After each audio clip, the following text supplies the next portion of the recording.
Hi hello నమస్తే welcome to our channel. నేను మీ చార్మి. రీసెంట్గా సుధీర్ బాబు చేసిన ఒక మూవీ చాలా మటుకి అటు థియేటర్ పరంగా కొంతమందికి నచ్చినప్పటికీ ఇప్పుడు ఓటీటీలో రాబోతుంది. అదే హరోం హర.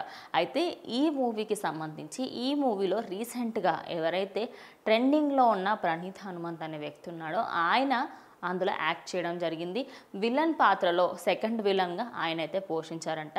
అయితే ఇప్పుడు సుధీర్ బాబు దానిపైన మాట్లాడుతూ చెప్పింది ఏంటంటే, ఇతను ఇలాంటి వాడని మా క్రూకి కానీ మా టీంకి కానీ ఎవ్వరికీ తెలియదు, నా తరపున నా హోల్ టీం తరపున మమ్మల్ని క్షమించండి అంటూ ఆయన ప్రేక్షకులకు అలాగే నెటిజన్స్ అందరికీ కూడా చెప్పడం జరిగింది. మొత్తంగా చూసుకుంటే ఈ సినిమాలో ఏదైతే హరోం హర మూవీలో ఈయన విలన్గా చేశారు, అది కూడా ఆయన యూట్యూబ్ ఛానల్ చూసి కాకుండా ఆయన ఆడిషన్ ఇచ్చినప్పుడు ఆయన కేపబిలిటీని చూసి ఇచ్చారు అనే వార్తలు కూడా వినిపిస్తున్నాయి. మరి అప్పట్లో అటు టీం వాళ్ళైనా సరే బ్యాక్గ్రౌండ్ అంతా చెక్ చేయరు, ఆబ్వియస్లీ వాళ్ళకి సంబంధించిన డీటెయిల్స్ తీసుకుంటారు, ఎలా యాక్ట్ చేస్తున్నారు ఏంటి అని ఆ పాయింట్ ఆఫ్ వ్యూలో తీసుకున్న తర్వాత మూవీ కూడా కంప్లీట్ అయిపోయింది. ఇప్పుడు ఓటీటీలో రాబోతున్న ఈ మూవీకి సంబంధించి ప్రజెంట్ ఒక విధంగా చర్చ జరుగుతుంది అని చెప్పొచ్చు. అసలు అలాంటి వాళ్ళని ఎలా తీసుకుంటారు ఏంటి అనేది అడగకన్నా ముందే, అంటే జనాలు దాన్ని అపోజ్ చేయకన్నా ముందే సుధీర్ బాబు దానికి సంబంధించి ట్వీట్ పెట్టడం జరిగింది.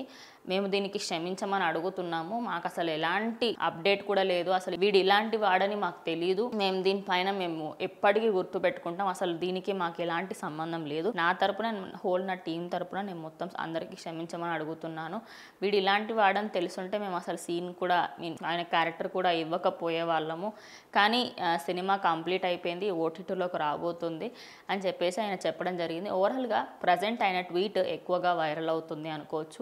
ఎందుకంటే ఈ మధ్య కాలంలో ఎక్కువగా ఇన్ఫ్లుయెన్సర్స్ అందరూ యూట్యూబ్లో అండ్ అలాగే ఇన్స్టాగ్రామ్స్లో ఎవరైతే ఫేమస్ అవుతున్నారో వాళ్ళు సినిమాల్లోకి వెళ్తున్నారు. కానీ వెళ్ళిన ప్రతి ఒక్కరికి మంచి బ్యాక్గ్రౌండే ఉండాలని రూల్ లేదు. ప్రతి ఒక్కరికి సంబంధించి వాళ్ళ బ్యాక్ స్టోరీ ఏదో ఒకటి బ్యాడ్ది ఖచ్చితంగా ఉంటుంది. అలాంటి దాంట్లోనే ఇప్పుడు ప్రణీత్ హనుమంత్ అని చెప్పొచ్చు. ఇప్పటి నుంచి ఫిలిం ఇండస్ట్రీలో ప్రతి ఒక్కరు ఇన్ఫ్లుయెన్సర్ అని చెప్తే ఖచ్చితంగా వాళ్ళ బ్యాక్గ్రౌండ్ మొత్తం రీసెర్చ్ చేసిన తర్వాతనే వాళ్ళకి ఛాన్స్ ఇస్తారేమో. ఎందుకంటే ఇలాంటి వాళ్ళు బయటకి రావడంతో దీనికి సంబంధించి ప్రతి ఒక్కరూ కూడా దీని మీద రియాక్ట్ అవ్వాల్సిన పని ఉంది. ఎందుకంటే బ్యాక్ స్టోరీ తెలుసుకోకుండా జస్ట్ యాక్టింగ్ పరంగా చూస్తే ఇలాంటి సంఘటనలు ఇంకా ఎదురవుతాయని, అలాగే ఆయన పెట్టిన ట్వీట్కి సంబంధించి అటు నెటిజన్స్ కూడా కొంచెం ఒక విధంగా ఫైర్ అయ్యారని చెప్పొచ్చు. ఎందుకు అసలు ఏమీ తెలుసుకోకుండా ఎందుకు తీసుకున్నారు ఏంటి అని. ఎందుకంటే ఆయన మాట్లాడిన మాటలు అలా ఉన్నాయి.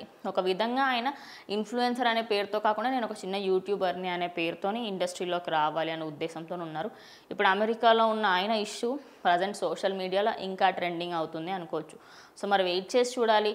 అసలు ఈ సినిమాలో ఆయన యాక్టింగ్కి సంబంధించి కూడా ఇటు ఆయనకు సపోర్ట్ చేసే వాళ్ళని ఇటు అపోజ్ చేసే వాళ్ళు కూడా ఉన్నారు. సో అసలు ఆయన చేసిన పనిపైన మీ అభిప్రాయం ఏంటనేది ఖచ్చితంగా కమెంట్ చేయండి.